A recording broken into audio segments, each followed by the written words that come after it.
This is Adam King from Aliens Don't Ring Doorbells, and you're listening to Madness to Creation. Go ahead, say it. Welcome to the Madness to Creation podcast, where you freaking matter. This is Maddie. How are you? I hope you enjoyed this episode featuring Michael Sugars of the band Vatican. And Vatican is a hardcore band that we saw back before the COVID pandemic. They performed with bands like Too Pure to Die and Sanction. And I'll tell you what, they just have really sick breakdowns. And not only that, but I don't know the correct terminology of this, but they have like these off-key, off-beat breakdowns, but it makes it sound so sick at the same time. I know that we reviewed Soul Impulse back in 2019, so if you go to madnesstocreation.com, just type in the search bar Soul Impulse by Vatican, you can check out what we had to say about the record. And anywho, but that's not what we're going to be talking about in this conversation with Michael Sugars. First of all, before I get into what we talk about, we want to personally thank the Nomadic for donating their song Beyond Blue to be the official theme song of the Madness to Creation podcast. And please go follow the Nomadic at the Nomadic Band on Facebook and Instagram, and give them a follow and tell them that Madness to Creation sent you. And we are in the process of revamping our Instagram, TikTok, and everything like that. And we're going to be having like more focus on mental health, a little bit of comedy, a little bit of like photos that our photographers have taken, and just a bunch of cool stuff, like using Instagram Reels, TikTok videos, and stuff like that. And follow us on Instagram and TikTok at Madness Creation, and also follow us on Facebook at Madness Creation as well. And I kind of pushed back the Patreon just because I want to get caught up. I plan on having the Patreon open September 1st, and I'm looking forward to whatever comes of that. And to get into the conversation with Michael Sugars, we talk a lot about getting out of our comfort zone, and how he moved, packed up and moved from Columbus, Ohio to Missouri, down in the St. Louis area.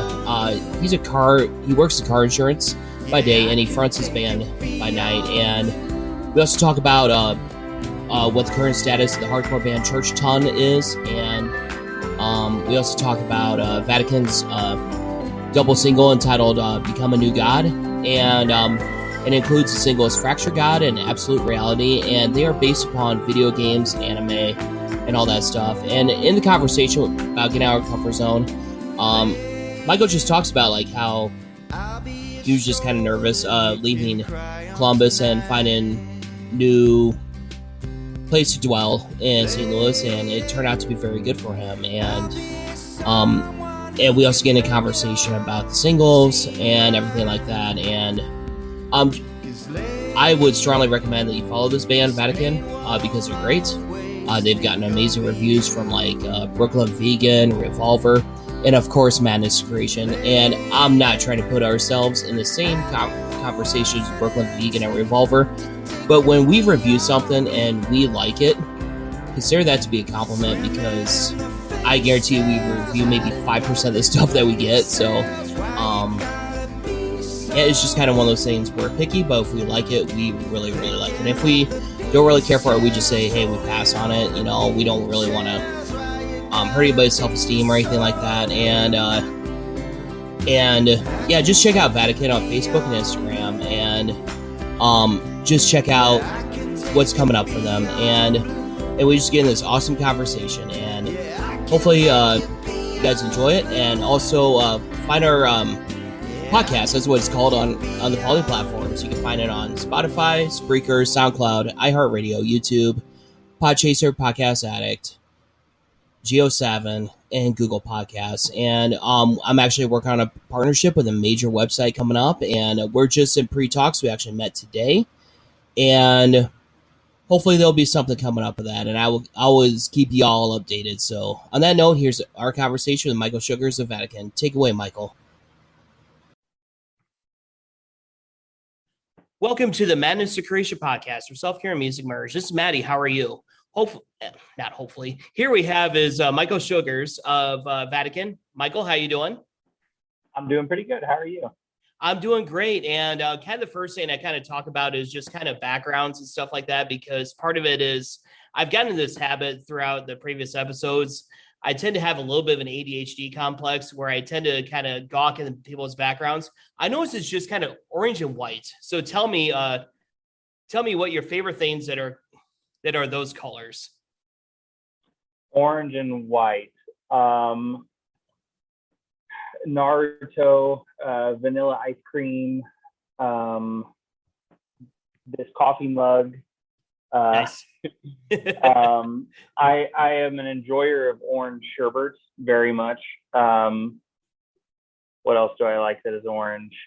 Plo Koon's lightsaber, depending on which extended universe of Star Wars you're into. For sure. Awesome. Yeah, I was gonna say your background kind of looks like a dreamsicle, so it is awesome right then and there. And kind of one thing I kind of want to visit with you on is, do you remember playing a show, Vaudeville Muse, which unfortunately shut down because of COVID? Hopefully somebody will buy up the venue. It was in Des Moines, Iowa. Do you remember playing that show? Is what with Too Pure to Die and Sanction? So, full disclosure, I'm a new member, and okay. I am the new singer of the band. So I have never played a show with the band yet. Okay. Yeah, I would have loved to have been there, but I am the new singer of the band. So I have no recollection of past Vatican shows. I have played a show with Vatican before in the past. So I also sing for another band called Church Tongue. And that's really kind of how we all met. Okay. Because we played a show together whenever they were doing a tour with Left Behind and Kublai Khan. So that's how I'm here in this dreamsicle world in front of you. So So are you doing both? Are you doing both bands full time now, Church Tongue and Vatican, or how did you get into Vatican come about? Was there like an audition process, or?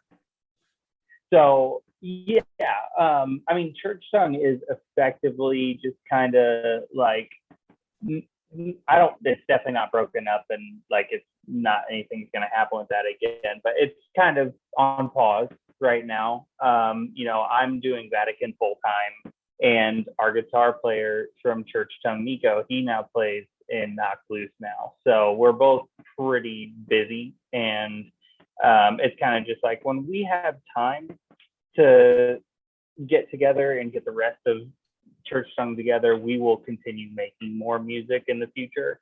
I don't know how busy that band would end up being, like tour wise or show wise, but there's definitely the intent for those things to exist. I just don't know when.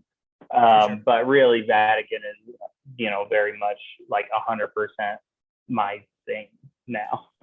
That's awesome. So how has the chemistry so far been with Vatican, and what do you feel that you have brought to the table as a vocalist, as a human, to Vatican? So, I mean, yeah, it's been really cool, like getting with the band.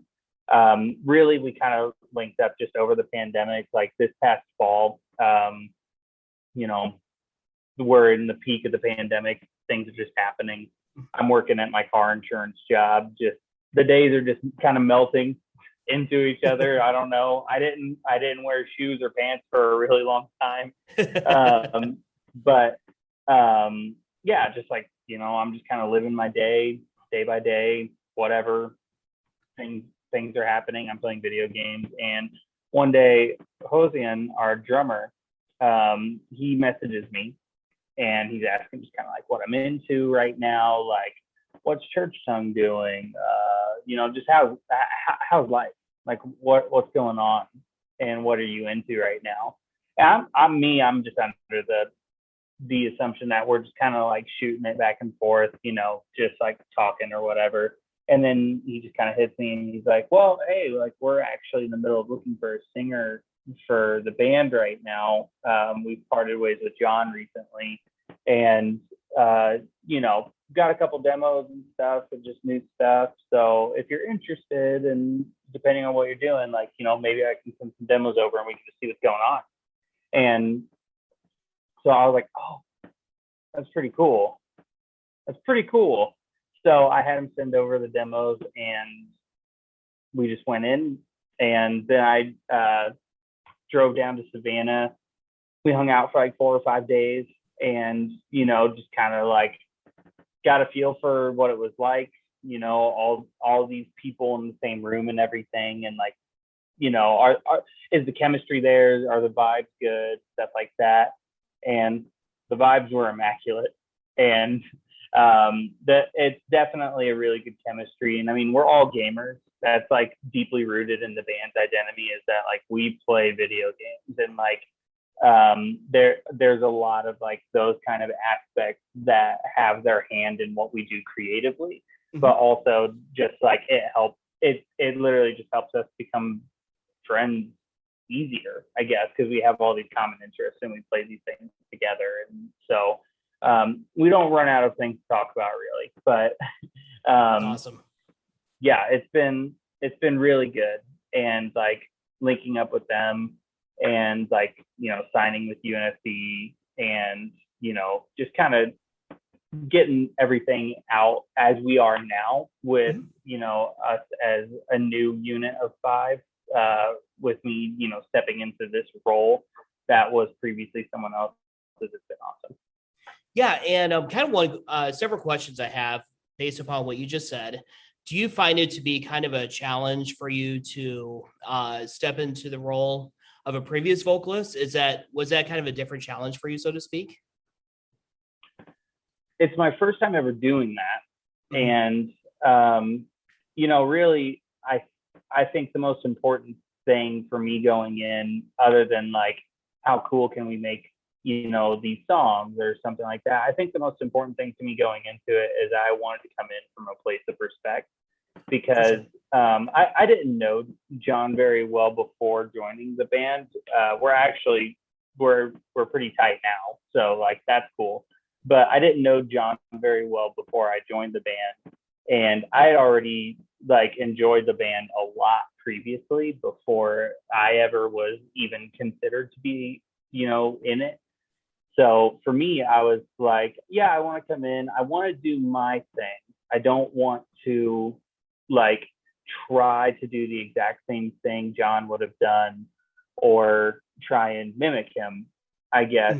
But also like in the same way, I want to like, I want to respect like what work he's done with the band up to this point. And I just think it's important, and because I really enjoyed the things that they made while he was in the band, and I know other people did too. And yeah, I think that was probably the most. I don't want to use the word challenge. I don't think it was that much of a challenge, but it was something I wanted to stress, is that like I was coming from a place of respect, and not like something where it would be like, I don't know, competitive, or like, oh, like the band was better before Mike got in the band, or the band was better when Mike joined, or vice versa, whichever way. For me, it was just like, hey, what they did was really dope, and what we want to do going forward is also hopefully dope. Yeah, definitely. And to me, I feel like no matter what, like I think about the band Kill Switch Engage, and no matter what Jesse does, he's always going to be compared to Howard and all that stuff. Oh, yeah. And I think it's just kind of one of those things. Sometimes you might have to take it with like a grain of salt or something like that. And like when you guys play shows, I don't know, first of all, like I know with COVID's, I don't know what's going on with COVID exactly. It depends on what state you're in, but like say the 2019 album Soul Impulse, like when you perform those songs live, I don't know if you plan on performing those songs live, but do you offer like your own interpretation to those songs, or how do you dig deeper as a vocalist when it comes to those songs that you might not have written? Yeah. So even like during like my kind of like tryout phase, what happens during that time is, they sent over demos of new songs, but they also sent over instrumental versions of songs from Soul Impulse. So there are versions that exist with me singing the songs instead of John, and those are pretty cool. They're really fun. But we definitely are gonna play like those older songs live still. Like we're still gonna play Zero Line Crisis. We're still gonna play 31 Staples. and we're still gonna. There's kind of a list, and we're kind of sitting here because we're like in the studio right now recording this new album. And of course, we already have like 2 songs that we put out earlier this year, but it's just kind of like also like, especially I imagine for the rest of the band, it's harder. But for me, even, I'm just like, the band didn't get to tour more than 3 times on Soul Impulse. Mm-hmm. So there wasn't a lot of time to just go out and like push the records, you know? And for me personally, I like a lot of those songs. So I'm like, I want to play those. It was a great record, you know? Like I because I'm coming from the place of like just someone that enjoyed the band before. Mm-hmm. So to me, I'm just like, oh, I get to like sing that. That's cool. Like I like that. But at the same time, we're recording this new record, and it's like, you do have to push new material. Like you're gonna have to do that. And I'm like, okay, well, for a couple months, can I please just like have a little fun here with this thing? So there are definitely going to be those older songs that we continue to play, and I will sing those songs, and I have a lot of fun with it. But yeah, there are recorded like demos of me doing those songs, and maybe those will see the light of day. I'm not sure. Okay, so they're not available on Spotify right now? No, they're not. Okay. That's just internal, like sending through our Google Drive and everything. So if for some reason we were to hear some people ask like, oh, we want to hear Mike sing these songs or whatever, perhaps maybe that would be something that we could do. I don't know, but they were fun for sure. Yeah, definitely. And speaking of which, you mentioned I've released a couple of singles, and it's off of Become a New God. Easy for me to say. Wow. It includes the songs Fractured God and Absolute Reality. And just take us into the writing of those songs. And it just seems like they can't come from a really deep place. Yeah. So, So Fractured God, we'll just start with track 1. Fractured God. So full disclosure, all of my inspiration really just comes from like video games, anime, movies. I mean, you name it, which are all just, other forms of art. But coming into Fractured God, I actually was kind of writing it with a lot of like Neon Genesis Evangelion in mind. And so with that series in particular, you're dealing with a protagonist that is very much questioning the world around them, and also questioning kind of who they are, where they fit in, and they are a reactionary character. So everything that happens in the world, they react to. They are not a person that is like of their own volition shaping the world through their actions or changes. They are reacting to the things that are coming to them, because this main character is really kind of powerless.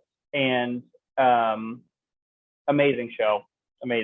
Anyways, but I say in this song more than once, I say I have withdrawn from the vessel. And what happens in that show, between the series and the movie that subsequently ends the series, the end of Evangelion, the end of the series is there's 2 episodes that are strictly all basically internal. They're visually represented to be an internal thing that happened within Shinji.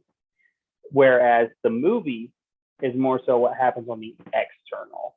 Okay. In the series, we see this kind of like self-actualization where Shinji is really able to kind of accept himself and accept his relationships with the cast around him, who are all also completely just kind of like complex, like they're all broken in their own way. And how does he fit in with all of them, and like which one of these people are going to finally give in the way that they can just admit that they care about each other and that they love each other. Whereas the movie is more of like the outward experience, and it's way more violent and way more heady as well. Like a lot of like weird stuff happens in the movie. But so I would say the first half of the song is kind of like an internal thing. I have withdrawn from the vessel. It's kind of like this idea of trying to question your ideals, your beliefs, Sure. who you are, what makes up you, and then question, I guess, really, how much of that is you? How much of that is not something that is just inherited as an ideal passed on from someone else?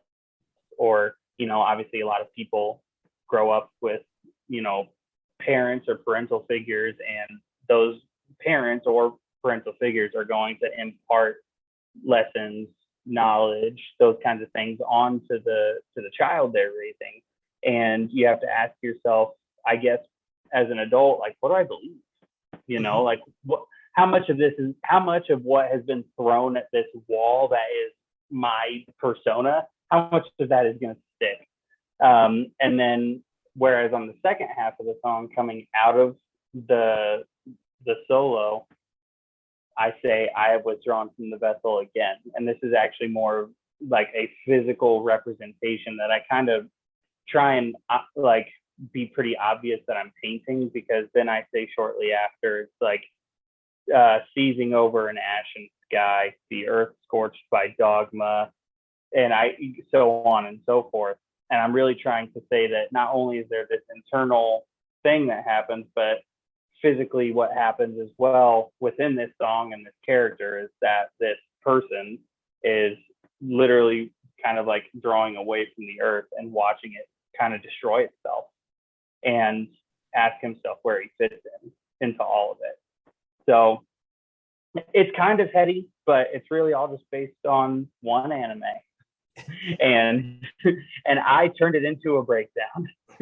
Yeah, and sometimes, like, I'll be honest with you, I'm not too familiar with anime or anything like that, but I can definitely tell that they're very deep stories and everything like that. There's based upon the imagery, the storytelling, and everything like that. And sometimes, have you ever, like, for example, like back in 2004, I went halfway around the world to Japan to kind of find myself, so to speak. And just kind of, I took an internship, and it was an opportunity for me to kind of get away, try to really examine what I do believe and stuff like that. Have you ever taken those kind of journeys where you really had to discover who you are as a person and as human on this earth? I wish I would be able to just go ahead and do something like pick up and just like be like, I am physically taking a journey. That is something I really want to do someday. Like, I've talked about, like, going to like the Appalachian Trail and like hiking that and stuff, or perhaps another country, but I've never created the space in my life to be able to do that. I think really I'm 28. I've been around for a second, and I don't think I've ever like taken the moment or the time to say, I am literally going to go and just do this. I think I've been doing that in particular over time, and it's led me in a couple different places, and a couple different communities. So I'm originally from Indianapolis, Indiana. Okay. And I was born and raised in Indiana and lived there until I was like 23. And then just kind of on a whim, I had a friend in Columbus, Ohio that had a bunch of roommates moving out, and they asked me if I wanted to move in. And I was just like, the hell with it. I didn't really have anything happening there in my life that was like, I guess 100% tying me down, other than like family and friends. And I was like, it's not that far. I'll do it, whatever. Like, I don't know what's going to happen. So I lived in Columbus, Ohio for the last like 5 years. And recently, actually less than a month ago, I moved away from there. I moved to St. Louis, Missouri, just about 3 weeks ago. And so I just went ahead and pretty much dove head first into the deep end of the pool of uncertainty for a second time in my life. And I mean, like, my time in Columbus was like so transformative. I went there pretty much just like I was a broke kid. I had no idea what I was going to do with my life. I was still playing music and stuff, but I was just like, I'm just winging it, you know? Now I moved to St. Louis and I'm getting married. Hey, congratulations. Thank you.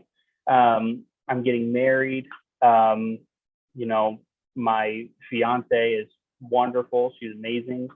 And I also have like a good job. You know, I work at a car insurance company and I have a good job there. You know, stuff like that. I'm just like, man, I really kind of turned that kind of stuff around. And I was like, okay, I guess that's the route I'm going, especially like into the pandemic. You know, I was in deep in the pandemic by the time I started making decisions like that. But even just before then, that's when Vatican kind of came along, and I was just like, maybe this was it. You know, maybe me kind of doing this the long and hard way was it. And this weird moment when the world is not turning the same way that it was originally turning before, and so many things changed for everyone, and myself included. Maybe that was the perfect time for me to decide, oh, I'm starting a new chapter, and like I'm gonna go join this band, and I'm gonna, you know, throw everything into it, when I thought I was never going to throw anything into music again. I was kind of convinced that I was like on the path to being a normie. You know what I mean? Like you would have caught me in like a quarter zip Patagonia like pullover in like 5 years. And I'm like, I don't know, at some brewery with like Edison bulbs or something like that. And yeah, so I think that was pretty tangential, and I apologize, but no, that's quite yeah, okay. That's what the show's all about. I think I'm like always on the journey, even if the journey seems like kind of static, and just remaining open to whatever happens and how that can possibly like impact me or maybe even change me. Yeah, absolutely. And to me, for us as humans, it's so important for us to get out of our comfort zone. And because if we just stay in our rut, we don't know what's next going to be in our life besides the same old thing, and we can achieve new things as well. So kind of based upon your journey and stuff like that, did you have to make changes to your daily routine, or did you have to, what was it like kind of facing your fears, so to speak? Because getting out of your comfort zone is actually one of our biggest fears because we're so used to our daily routine. Yeah. So I had to actually make a couple big changes. Like early on in the pandemic, I actually got hurt, and I hurt my back pretty bad. And I had how'd you do that? Just moving furniture for people. That can happen to anybody. Yeah, just stupid stuff where you're just like, oh, I can do this. You know, I lift stuff all the time, or like, you know, I've helped people move a million times over, you know. And then I don't know, stretch. People should stretch. But anyways, I just like, I don't know, maybe I was overzealous, overconfident, and then all of a sudden I pulled something in my back, and I was like, oh, I'm done for the day. And I woke up the next day, and I was definitely kind of sore, and I tried taking a couple steps, and I actually fell over, and I was kind of like seizing in pain. And I had 3 ruptured discs in my back, and I also had a pinched nerve. So anytime I tried putting weight on my left leg, I would like fall over. And like the transition between getting in and out of a vehicle was actually really hard for me too. And I would have to get out, like say I'm in the passenger side of a vehicle going into like Target or something. I'd have to like step out, and then I'd need to like stand there and slowly like add more weight to the leg and like kind of, I don't know, I guess let blood flow before I could even start walking away or doing anything. And that was about like 3 months in. So I was doing really bad for a second. So do you still feel that pain to this day? Nope. So because then I went to the doctor. Thankfully, I have health insurance. And I have not always had health insurance. In fact, I didn't for like 7 years, but I have health insurance. I have health insurance through my job, and it's very good, and I'm very blessed. Blessed is the word, to have that, where a lot of people don't, or at least they don't at an affordable rate, because we live in America. And so I went and got checked out. I had to do like an MRI, I had to do an ultrasound, and they wanted to operate on my back. And I was just like, why is that the first option that we have to go with? Is there anything else I can do? Please, God. Because I don't know, I just get kind of freaked out by like surgeries and like the recovery from surgeries. And sure. I know people that have like had bad experiences with stuff like that, especially like if, say a doctor is to prescribe you like an opiate or something. I know people who have had bad experiences with that, and it really it harms their lives in a very, very stark way. And I was like, that's not something I want to do unless I have to. Like, is there anything? And they were just like, well, you can do physical therapy, stuff like that. I'm like, that's where we should have started. That was the first thing you should have said. Oh, exactly. So I started doing physical therapy, and it was really hard. And I had to like slowly over the course of a couple months, like get strength back in my back and everything. Now I'm at the point where like, I constantly train boxing. Like I'm in the gym like 6 days a week, like boxing, trying to, really just get into good shape and like get better at boxing as well. But like I'm in like much better shape than I was before the pandemic. And now even after my injury, like I kind of really turned that around. So even whenever Vatican initially reached out to me, it's like I'm like on the path, like trying to make my way back up kind of thing. Wow. Just to being a normal person. And now I'm back to playing breakdowns again, and I have to be able to do that effectively and not, be hurt. But now I'm in good health. I don't experience like any kind of trouble with that or anything anymore. So yeah, just something I always have to keep an eye on and make sure I'm healthy with. Yeah, absolutely. And first of all, what's your favorite breakdown that you've ever heard in Vatican or any band like that? This question is quite hard. I have a couple that come to mind. I have one. Okay. I would say Solar Flare Homicide by Amir. That one's for the meme, but also that band is definitely good. And then another one, I'm gonna have to look this name of this song up, but it's by Misery Signals. And aren't they a great band? Wonderful. And it's from not their most recent record that came out in August, but the one from 2013, Absent Light. This song is called, I believe it's Lost Relic. It is. So there's a breakdown in the song Lost Relic on that record. It's honestly really simple. It's just like it just kind of like goes down the scale a bit, and something about it is just so heavy. I couldn't really explain it to you because it's not very special in comparison to some of the other flashier breakdowns that there are out there, like playing around with like cool drum parts or really cool fills in between hits and stuff like that. I would say those two are ones that come to mind. What's another really, really, really good one?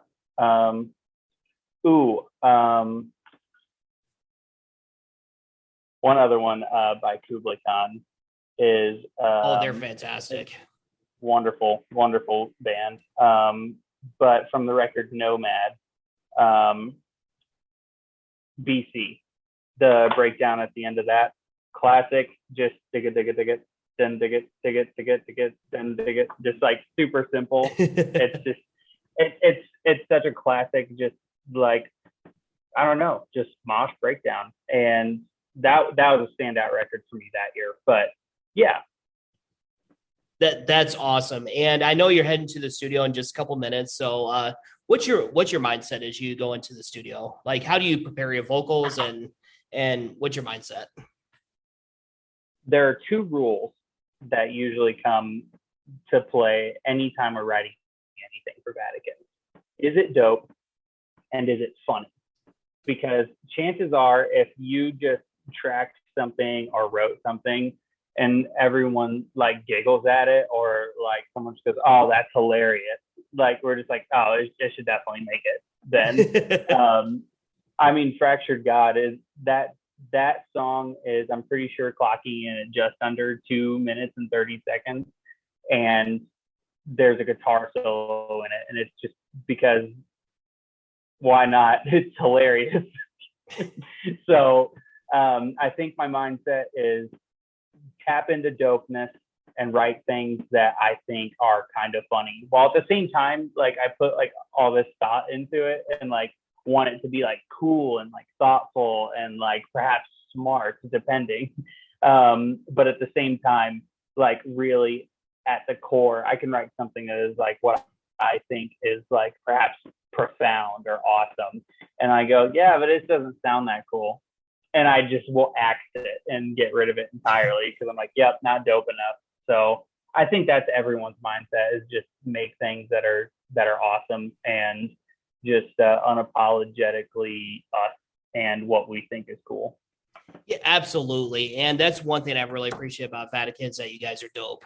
And so Thank you. Absolutely. Like I said, I really enjoyed the record from 2019, and I enjoyed the new material that you guys have had and all that. So what's next for Vatican? Like, do you guys plan on doing live streams, or I know we're kind of, some bands are playing the waiting game with COVID. Are you guys planning on hitting the road?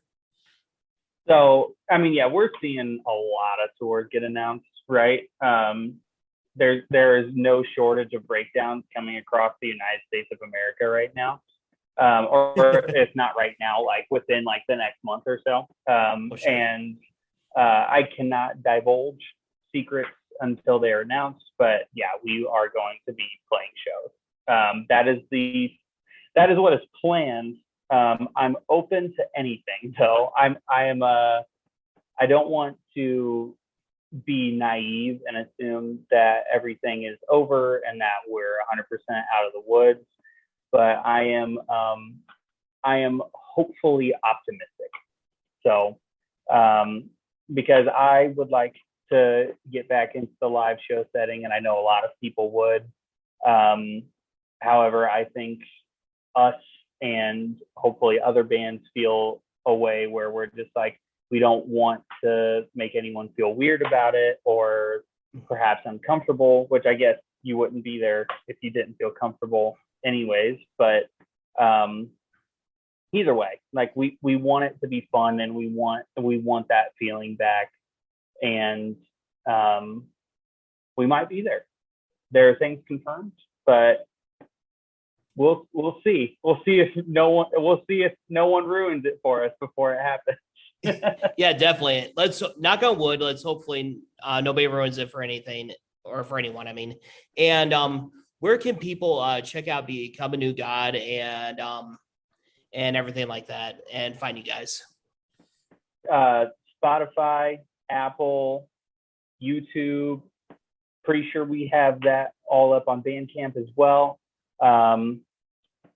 Yeah, the only thing I think I need to give someone a call about this.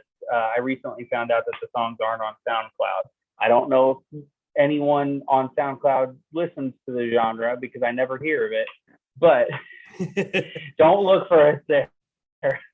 But yeah, any mainstream like big service that most people usually use, we're there, and we have stuff coming.